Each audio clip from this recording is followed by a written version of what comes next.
agree.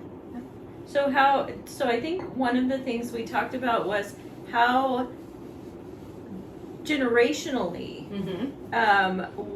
what's the difference? Like as in, you and I are Gen X, as they say, and Allie and Angelique are Gen Y / Gen Z. They're millennials. We won't call you millennials. That's an insult. Millennial. Listen, I don't want to be a millennial or a Gen Zer, so they're just a different. They're different generations. What do you see as the difference in value system of the generation, and how that was different? And I'll say that as a Gen Xer, I know that our parents were different, or at least mine, from my grandparents, both sets of grandparents, in their moral values. The compass was different. Even though we didn't go to church, even though my grandparents didn't go to church, I know that whole free love movement just completely knocked everything off its block.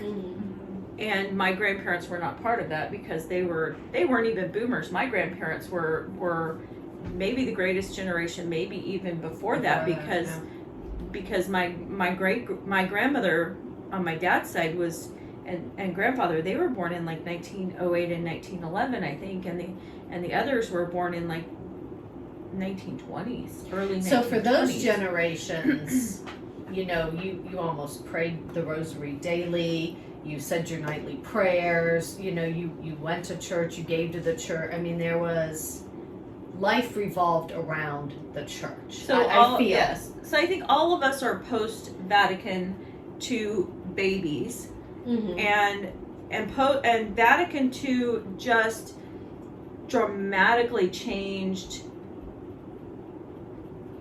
the landscape of Catholicism in a huge way. But I think was it in response to what was going on in society as a whole, and we're talking about the birth control, the abortion, all of that. I genuinely think it does. I feel like the free love movement is the reason Vatican II happened. Well, because to pull some back in. So the idea of the Novus Order Mass, to make it easier to come back in. The Novus Order Mass stands for the New Order of the Mass, so right? the popular mass that most people attend today. The new mass. The new mass, yes. Okay. I don't know if I'd call it anything popular that's mass. not. Well, I mean, when I say popular, I mean the vast majority of Catholics are attending the Novus Order Mass. Yes, but if you look at the younger generation, like our generation, most of us are starting to go back towards those traditional values and the TLM.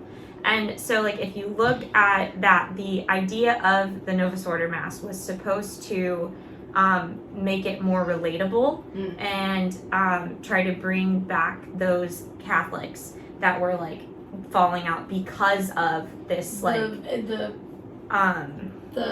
the free love movement? Is it the culture? The culture that was movement away from traditional family values is really what we were moving away so from. I think that in that sense, and like with the letter that Pope Francis put out last year that restricts the Latin Mass, that was another attempt to kind of unify Catholics, because there is a great divide between Catholics who go to the Novus Order and Catholics who go to the TLM. And I think that was an attempt to unify us, and I think it has just made the separation even greater. Yeah, it's backfired quite because these Catholics that enjoy the TLM are now like, well, I can't go to Mass easily anymore. Like, I have to do all of this research if I'm going to travel somewhere, or if I'm going to move somewhere, am I going to have to drive 50 minutes to get to a Latin Mass, right? And so I think that it's actually created a deeper divide in the Catholic faith. And it's kind of created resentment. Yes. From the people who attend the TLM. Yes. And these are younger people. I mean, I wouldn't say that. I wouldn't say that. Quite a few are younger. Well, and I think that's a perfect example of how it's such a difference between what you guys are dealing with in your generation and then what we, you got up, you went to church. There wasn't so many choices. Now, granted, I have never been to a Latin Mass. I have never been part of a parish that's had a Latin Mass available to go to. But this is a perfect, I think, example of, I don't want to say there's almost too many choices for you guys, but like the church is trying to just make it user friendly. Yeah, and I have a friend who, we had a conversation about this when I started going, or when I was like interested in going to the Latin Mass, before I like pulled the plug and did it. We were talking about it, and she was saying she loves that there's the variety, right? She likes that if you like the Novus Order, you can go to the Novus Order. And like if you like contemporary music at the Mass, you can go to the Mass, the contemporary Mass, you know, or if you like the traditional, all of that, you can go to that. Like those are the options that you have available. And so like that's just what she perceived as like something really cool to her. So this is I think that is, I think that's a problem of both millennials and Gen Xers, is that there is this sense that I'm going to church to be entertained. We had a priest at our church probably 20 years ago, and he had a little bit of a problem, and he went to rehab. And but before he went to rehab, we had I had met a family in Cub Scouts, and the husband says, "Oh yeah, we don't go to St. Martha's because of this priest." And I'm thinking, okay, we don't go to a church because we like or dislike a priest or how he does his homilies. We go to church to receive Christ. And it's a pervasive problem. I'm not entertained. I had a friend who actually left the Catholic Church and went to some party. I don't even want to call it some Woodlands church or something. And it's a party. Her kids were playing video games and, eating cookies and candy while she's in whatever the service was, dancing and singing. So it wasn't really even church anymore. And I thought, we are not there to be entertained. Your children are not there to be entertained. I didn't bring books. I didn't bring cookies. I brought my kids a glass of water if they were thirsty, because we're not there to be entertained. And I think that's the problem with our generation, and it has perpetuated on into the millennials and I will beyond. say though that going to the Latin Mass, unless they're like little tiny, like 3 or 4, and younger, like the children are very reverent. Like and there are even some tinies. Like there's a little girl that like she's like still in the pacifier tiny, and she's like kneeling when it's time to kneel, and it's so cute. And it's one of those things where like you just like it's something to be reverent towards. Like I think, and sometimes I'm not saying all Novus Order masses like that, not true. Sometimes it's just one of those things where you see things that happen at Mass and you're just like, I don't know why this is happening. This doesn't seem the right place to say something like this or like that. And the thing about like the Latin Mass is there's a lot of quiet. There's a lot of time for reflection. It's like adoration, but on like steroids. I feel like, you know what I mean? Adoration, but everyone goes. But yeah, so like it's like one of those things where you're just sitting and like you get a lot of time for contemplation. And like there is a homily, and the one that I go to, they read the because in the Latin Mass there's only 2 readings. So they read an epistle, which is the letter, and they read a gospel, and it's the same every year. Like they don't do a 3-year cycle. Okay. It's the same every single year, and every single like whole like day is the same readings. And then they do a leaving gospel too, so like the same gospel is read at the end of every Mass. And so they will read the epistle and the gospel for that day in English, and then they will move into the homily. So you still have that. You don't have to necessarily have one of the Roman missals to understand what is going on. So why do you think there is such a movement by our youth today in the church, the very serious among us, to move back toward something what my Or move priest away from actually something. called rad trads the I other day. think that a lot of it is that we're unhappy with how culture is going, so we're trying to go back to what was before, to like a better time, a better system. And I think that's why a lot of like younger people are going back to traditional, because they're unhappy with the hookup culture and the like. I feel like the free love movement's kind of come full circle again. Yeah. Well, I mean, seriously, like, you know, yeah. it's free love, and then we went back to family values, morals, a moral compass, and then I'm not sure how many years ago or when exactly this happened, but I feel like it went back to that. Not Like, the early 2000s. like nobody has a moral compass anymore. Nobody, you know, the one thing my dad always said to us 3 kids, what is the right thing to do?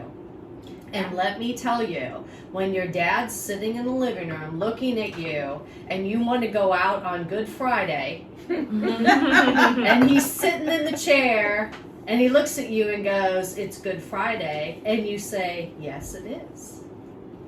And where are you going? I'm going out with my friend. Is that the right thing to do? You're suddenly on the phone calling your friend telling her you're not going out on Good Friday.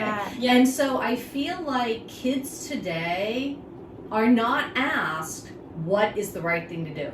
And if you know my son, you can ask him. That's thrown up in his face a lot. Oh my goodness. Well, and What's the right thing to do? I And I think that that is just the bottom line. I think a lot of the not knowing the right thing to do has to do with the live your own truth when there is one truth. Do what feels Yes. good. Yeah. Do what Mentality feels that's good right to now, you. Because doing what feels good is Is not the right thing almost to do. never So we got It's this trouble. Almost never right. Yeah. And so Yeah. Like there's the moral compass is just been skewed. So severely skewed. my take on back to the question about why you think so many younger Catholics are going to the Latin Mass, and I think it has to do with some of, not every Catholic parish, but a lot of Novus Order parishes can feel like you're not going to Mass.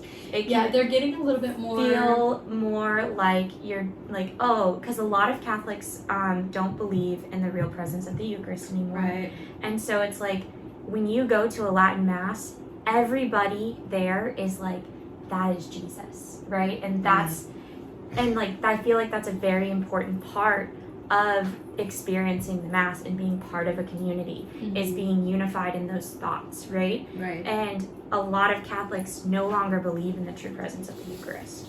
Interesting. I actually they've watered it experienced down. that recently. Interesting. I was on a trip with my school, and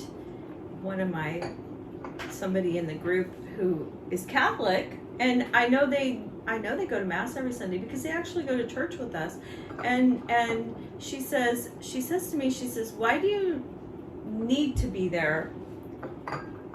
She says, you can watch it on TV later when you get home.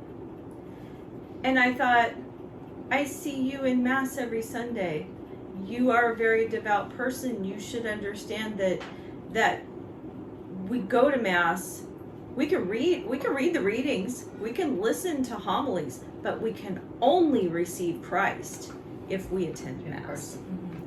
And if we're not receiving Christ, we're not being fed. Well, and if you think about like during COVID, whenever we were not allowed to attend Mass, A lot of people like, never went back. a lot of people didn't go back. A lot of people, and like, I don't know, there's like this emptiness you felt like, yeah, we received spiritual communion, but like it's not the same as going and attending Mass and being in the presence of Jesus. And so I think that that's a big part of it, is like whenever you, because I think Father Mike Schmitz always says it's really easy to not go the next time. Like he talks about going to the gym. Like if you skip one day, it's really easy to fall off, right? So like if you skip Mass one Sunday, it's really easy to make an excuse the next Sunday. The hardest day to go back is the first day back. Yeah. And so I think that that's a big part of it too, is like, since COVID, everybody's like, well, we didn't go before, why does it matter? And I think shutting down the masses was one of the like biggest like detrimental points. things Yes, to yes. us, and we're still recovering from yeah. it. Yes. So I think we got off topic, Us? which I figured we would. Yeah. Yes, But we are so- one to do. So I think, not that this is in conclusion, but so I think my grandparents and their generation before, it was God, faith, church was not negotiable. It was a part of their life every day. You know, you got up, you said your prayers, at night you said your prayers, you said, you know, grace at dinner, you went to church. I can't talk for them how many times mass was during the week. I know my grandmother was very steeped in her faith. Went on, I don't think they called them retreats at that time. I think they were more pilgrimage. So I think their life really centered around faith. I believe my parents' generation, it was important, but it wasn't a center of their life. They brought faith to us, they taught us faith, they gave us the experience of Mass, but it wasn't a central part.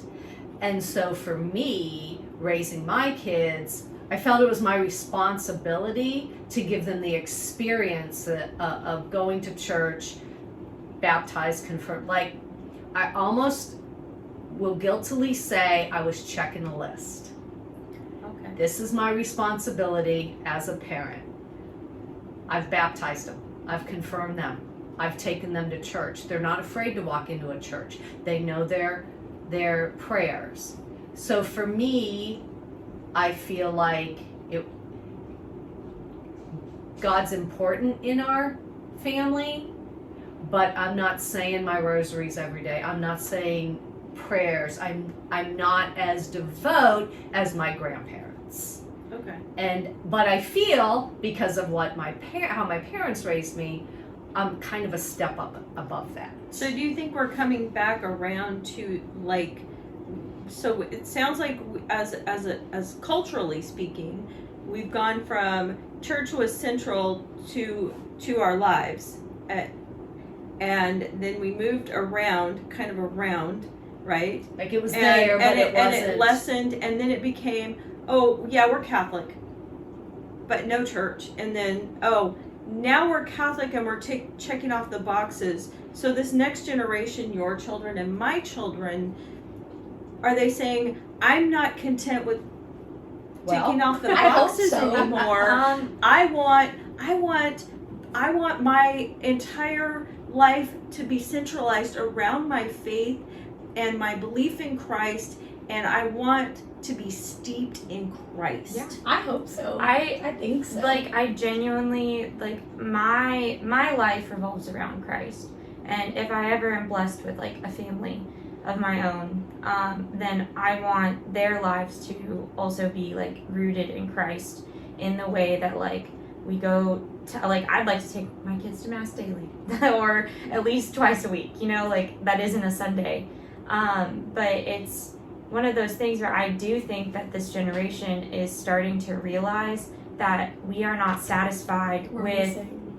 You're missing something? yeah, like we're not satisfied with just checking the boxes. Mm-hmm. Like that is not something we want to do. We want to be rooted in that faith and not just like, okay, I did my daily obligation today. Like, And I will say, sitting here and admitting that is very difficult. yeah, Yeah, absolutely. You know, sitting here and Yeah. saying I was a box checker as a parent Mhm.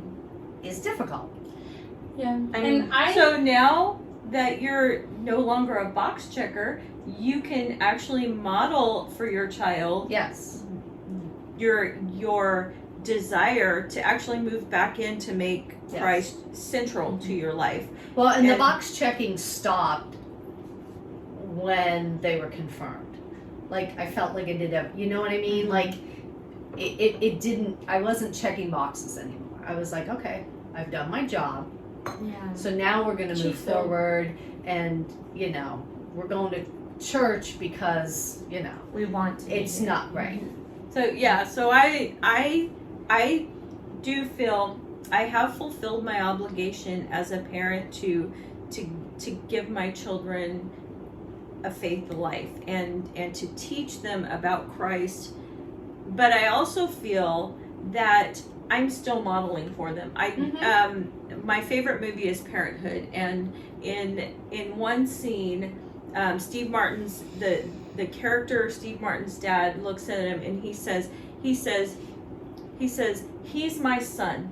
He's 24 years old, but you never spike the ball. You never get to the end zone. He's always my son. And that is how I feel. What I do, my children are still watching me. They're still waiting to see, am I going to do the right thing? And as I move forward in my life and get older, I realize that sometimes you get tired and maybe you don't want to do so much anymore, but then you realize, oh wait, my job's not done yet. I still have a responsibility to be modeling and to be moving myself and my husband, Brian, closer to heaven, because that's my job, getting that man. My job is getting him to heaven. His job is getting me to heaven. So we're working on that and modeling for our children, hopefully. I do honestly feel like sometimes I am checking boxes. Like I did go to mass this week. I did pray at least one rosary, because sometimes life gets really hard and really busy. But I want my life to be steeped in Christ, and I'm striving towards that. Yeah. And with that, it's not to say that sometimes it doesn't feel like you're checking a box, right? Like sometimes you get into those ruts where you're like, I just want to sleep. I think Mother Teresa was a really good model for that, because she was not afraid to admit that she had actually spans of several years where she did not feel the presence of Christ, but she kept on plowing forward, and I think that is the very definition of faith. Okay, that is why it's called faith and not know. Okay, if I felt God's presence at every minute of the day, and I was absolutely sure that He's right here, every minute, I don't have to have faith. It is not required of me. It is those times whenever I am feeling my lowest and I'm feeling the most separated from Christ, when I have to have the most faith and believe that yes, you are there, you are present, and I keep on praying. Blessed are those who know without seeing, right? That's what the Bible says. Or believe without I seeing. think that kind of wraps up our We conversation. went way too long. Very long, That's but alright. it's okay. It's a good one. You can cut this into part 1, part 2. If you want. We can try and figure that out. We never do That's those. Yeah, we don't do that. But we're gonna end this part of the video right here. We've got a little surprise for Mom and Mrs. K at the end of this. So join us for the next part. Okay. All right, this means you stayed. Welcome back. So we did a thing for 8 weeks and decided when Mom and Mrs. K asked if they could be our first guests, we decided all our guests are gonna have to do this. So be warned, if you want to come on, you're gonna have to count how many licks. I think this is a generational thing, though, because most people will not understand how many licks does it take to get to the center of a Tootsie Pop. It takes 3. At least 3. Angelique, what was your highest number? 800 and some change. So what's your pick your poison? What's your favorite flavor? You guys are silly. I like purple. I like orange. Yeah. Well, sometimes it's like 360, and sometimes it's So Angelique, here's it's how this 800. works. You pick one side, And you look in the same and you look in the side same whole side, Okay. and we'll count for you. Okay. It's a little Ooh, broken. you're still a little Uh-huh. broken. Do you videotape it the whole time? We Yes. do, and we And do then Allie ends 100-point check-ins. 1 second. Okay. Let's Okay. check for the Native The American. Native American. It's a tradition. Oh, Mrs. Oh, there Carey he is. I got one. Look, you would have gotten a free Tootsie Pop. So Really? I think. nobody. Yeah. I think it was You bring it in. the rumor was when I was a kid that if you had 100 wrappers, you got a free Tootsie Roll Pop. I don't know. I don't I know just anybody remember who always ever looking got a for free it. Tootsie Roll. All right, are y'all ready? Ready. Yeah. Okay. 100. 100. All right, pause. Let's So see. we didn't even explain that you stop when you feel the texture Right. change and you taste the It has to. chocolate. There has to be a texture change and a chocolate flavor. Okay, I can. Once in a while, I get a little taste of chocolate, but I've not. Your texture hasn't changed yet. Yeah, so the worst. Can't feel the Tootsie Yeah, Roll. so this is kind of. I can tell you if I bite it, it's coming off. Oh, Yeah. but you're not going to. That's not how the challenge Did you goes. just hate yourself? That's what I did. Oh, I hated when you got your teeth. No, she was doing it on purpose to check the texture. That's what I would do. Well, you I can see, I would look back and kind of forth. tell how thick the candy is. mine's ready to Maybe. crack Yeah. off. yeah, Okay. yeah. Right. Yeah. 100?